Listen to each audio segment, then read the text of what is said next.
La propagande d'Edward Bernays ou l'art de manipuler l'opinion en démocratie, deuxième partie, la nouvelle propagande suite.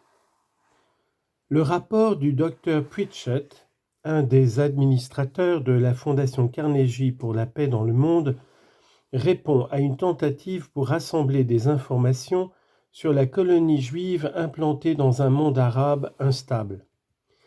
L'étude qu'il a menée au préalable a convaincu son auteur qu'à long terme, le sionisme apporterait plus de violence et de malheur aux Juifs et aux Arabes, et pour persuader le grand public de la justice de ce point de vue, il le publie en se réclamant de la Fondation Carnegie.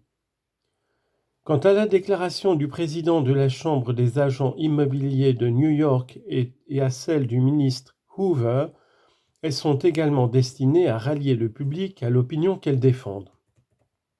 Je ne cite pas ces exemples pour donner l'impression que la propagande serait à certains égards maléfique, mais pour montrer comment on oriente le cours des événements et comment les hommes qui décident de cette orientation influencent l'opinion publique.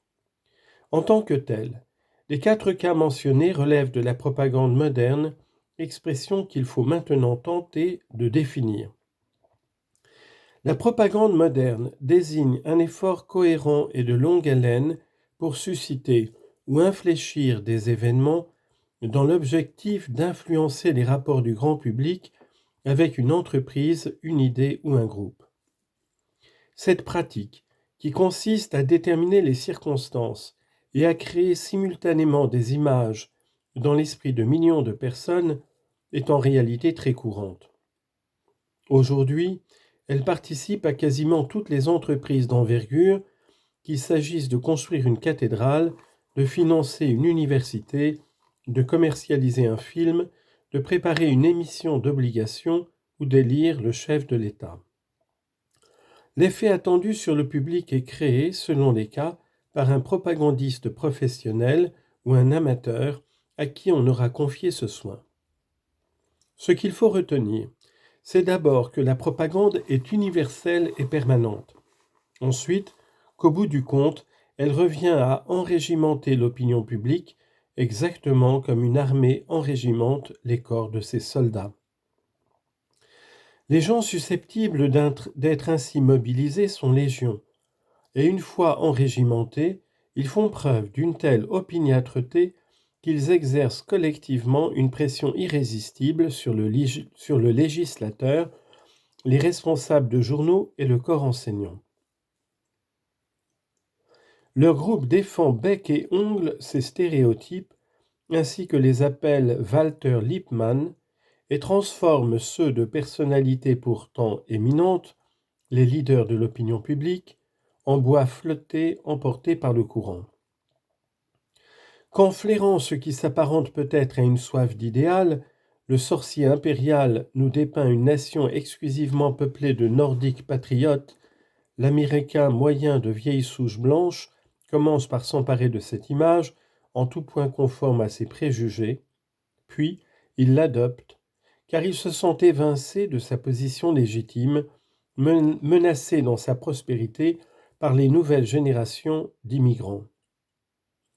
Affublé du drap blanc et de la taie de traversin qui composent son nouveau costume, il rejoint les milliers de ses semblables qui à eux tous forment un groupe assez puissant pour peser sur l'élection d'un gouverneur ou faire basculer une convention nationale. Compte tenu de l'organisation sociale qui est la nôtre, tout projet d'envergure doit être approuvé par l'opinion publique. Autrement dit, le mouvement le plus admirable risque de passer à la trappe s'il ne réussit pas à marquer les esprits.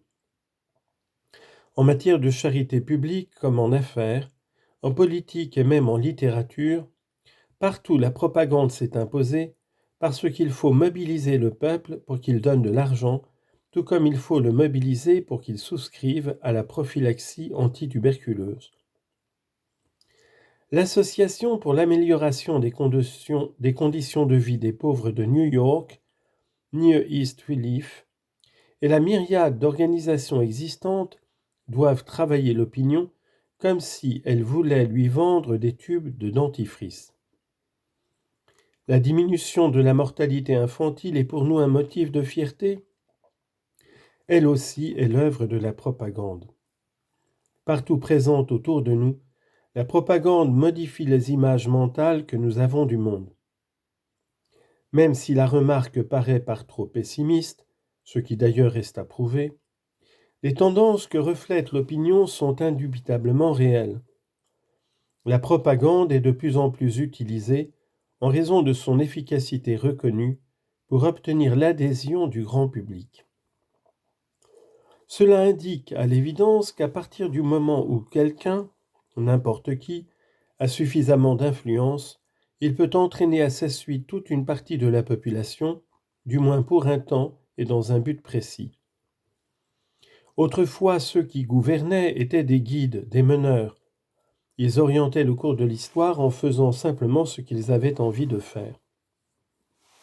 Les successeurs actuels de ces dirigeants, ceux qui exercent le pouvoir en vertu de leur position ou de leurs aptitudes, ne peuvent plus faire ce qu'ils veulent sans l'assentiment des masses, et ils ont trouvé dans la propagande un outil de plus en plus fiable pour obtenir cet accord. La propagande a par conséquent un bel avenir devant elle. C'est bien sûr l'étonnant succès qu'elle a rencontré pendant la guerre, il s'agit de la Première Guerre mondiale, qui a ouvert les yeux d'une minorité d'individus intelligents sur les possibilités de mobiliser l'opinion pour quelque cause que ce soit. Le gouvernement américain et de nombreux services patriotiques élaborèrent alors une technique nouvelle aux yeux de la plupart des gens habitués à solliciter l'opinion. Non content de recourir à tous les moyens possibles, visuels, graphiques, sonores, pour amener les individus à soutenir l'effort national, ils s'assurèrent aussi la coopération d'éminentes personnalités de tous bords, des hommes dont chaque mot était parole d'évangile pour des centaines, des milliers, voire des centaines de milliers de leurs partisans. Ils s'attirèrent ainsi le soutien de corporations professionnelles, religieuses ou commerciales, de groupes patriotiques, d'organisations sociales et régionales, dont les membres suivaient l'avis de leurs leaders et porte-parole habituels, reprenaient à leur compte les idées exprimées dans les publications qu'ils lisaient avec conviction. Parallèlement, les manipulateurs de l'esprit patriotique utilisaient les clichés mentaux et les ressorts classiques de l'émotion pour provoquer des réactions collectives contre les atrocités alléguées, dresser les masses contre la terreur et la tyrannie de l'ennemi. Il était donc tout naturel qu'une fois la guerre terminée, les gens intelligents s'interrogent sur la possibilité d'appliquer une technique similaire au problème du temps de paix. À vrai dire, depuis la guerre, la pratique de la propagande a pris des formes très différentes de celles qui prévalaient il y a 20 ans. Cette technique nouvelle peut à bon droit être qualifiée de nouvelle propagande. Elle ne prend pas simplement en compte l'individu, ou même l'opinion publique en tant que telle, mais aussi et surtout l'anatomie de la société, avec l'imbrication de ses formations collectives et de leurs allégeances diverses. Elle considère l'individu non seulement comme une cellule de l'organisme social, mais aussi comme une cellule organisée au sein d'un dispositif social.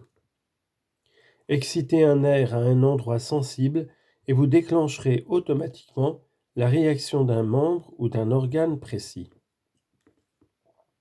Le commerce offre des exemples imagés des effets que certains groupes d'intérêt peuvent produire sur le public. Prenons le cas d'industriels du textile menacés de perdre leur marché. Le problème s'est posé il y a quelque temps aux fabricants de velours acculés à la faillite parce que leurs produits s'étaient démodés. Après analyse, il s'avéra qu'il était impossible de ressusciter la mode du velours en Amérique. Ils se lancèrent alors dans la recherche anatomique du point vital. Paris, évidemment. Ils se refusèrent pourtant à tout miser dessus. Paris est la capitale de la mode, Lyon la capitale de la soie. L'attaque devait être portée à la source. Décision fut prise de cibler l'objectif sans rien laisser au hasard, en utilisant les grands foyers de la mode pour influencer le public, puis de mettre sur pied un département de mode spécialisé dans le velours et ouvertement soutenu par les industriels du textile. Sa première mission consistait à entrer en contact avec les manufactures lyonnaises et les couturiers parisiens pour s'informer de ce qu'ils faisaient, les encourager à prendre parti pour le velours et les aider en échange à bien exploiter leur production. Un Parisien intelligent fut enrôlé dans l'équipe. Il alla voir Lanvin et Worth, Agnès Patou et d'autres afin de les inciter à employer le velours pour leurs modèles de robes et de chapeaux. Quant à la présentation de l'idée au grand public, elle se résuma à montrer aux acheteurs américains, ou plus précisément aux élégantes américaines, les créations en velours sorties des ateliers des couturiers et des modistes. Les femmes se mirent à porter du velours par goût et parce que c'était la mode. Placés eux aussi devant cette situation objective, bien que délibérément fabriquée, les rédacteurs des magazines américains et les rédacteurs de mode des journaux américains en firent état dans leurs articles, soumettant à leur tour aux mêmes influences le grand public des consommateurs. Et de fil en aiguille, le goût pour le velours s'étendit au pays tout entier. La demande créée lentement mais sûrement à Paris gagna l'Amérique. Un grand magasin désireux de s'imposer sur le marché de la mode présenta des robes et des chapeaux en velours conçus par des couturiers français et rendit publics les télégrammes reçus de ces derniers. L'écho du nouveau style se propagea d'un bout à l'autre du pays, dans d'autres grands magasins animés par les mêmes ambitions. Les communiqués prirent le relais des dépêches, les échanges de courriers celui des télégrammes, et c'est habillée de velours de pied en cap que la voyageuse américaine apparut devant les photographes de presse venus attendre l'arrivée du bateau. Cet enchaînement de circonstances fabriquées produisit l'effet voulu. La mode volage revient au velours, ironisa un journal, mais des milliers de personnes purent garder leur emploi dans l'industrie textile américaine.